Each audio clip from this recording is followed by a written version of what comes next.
want you to put up your hands if you've never coached a side, footy or any sport.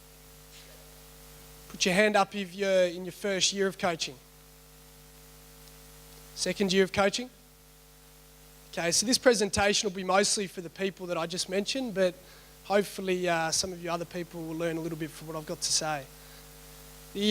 Last year I took the position to coach the Coburg Footy Club, and then this year I've been the first coach of our VFL standalone side.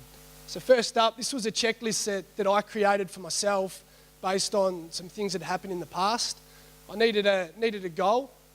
Now initially when you're coaching a VFL side, my goal was to be able to teach the Coburg players to be able to play as well as they could to support our Richmond listed guys when they played on the weekend.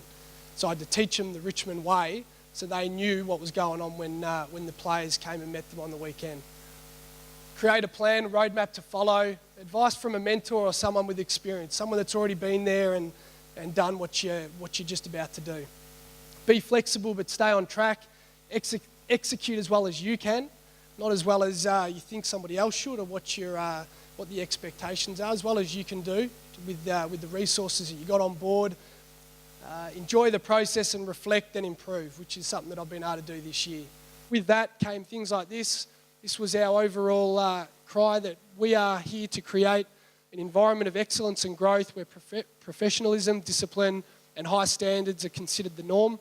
All who come here will leave as better individuals and have a clear understanding of what is important and why. So everyone got one of these.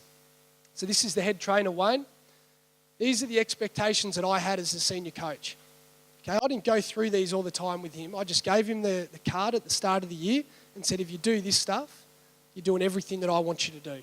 Now, he reports to the football operations guy, but he needed to know that the expectation of us as coaches was for him to do this, and if he did that, we're going to have a good year.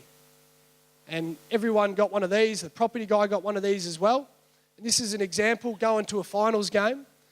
Is this here, which is one of the huddles, and is this here. Who do you reckon the team on the right is? Take a guess. Geelong. So one of the better VFL clubs for a number of years is the one on the right. I can't remember who the one is on the left. But it's something which to me, again, when we spoke to our property guy, we said that this is the expectation of Richmond VFL. We want to be the best in the industry at what we do.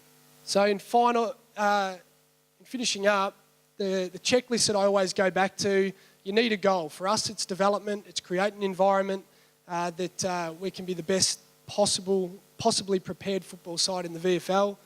Advice from a mentor, so important to get that regularly, someone that's been there and done it. Be flexible but stay on track. You're always going to have to make adjustments. Execute as well as you can. Okay, last year and this year, from a coaching point of view, I don't think that we've been able to execute as well as we could have. Okay, everything else has been perfect, but we haven't, this is at VFL level, we haven't been able to get the success that we were looking for in regards to performance. Enjoyed the process which we have, reflect and improve, which we'll definitely do going into next year. And in final point, similar to what Damien mentioned before, get great people on board and then delegate. If you're lucky enough to get really good people, you've got to give them the opportunity to flourish in their own role. And it's been the best thing that I've been able to do this year with the support, is be able to give guys opportunity to be able to work in their own areas.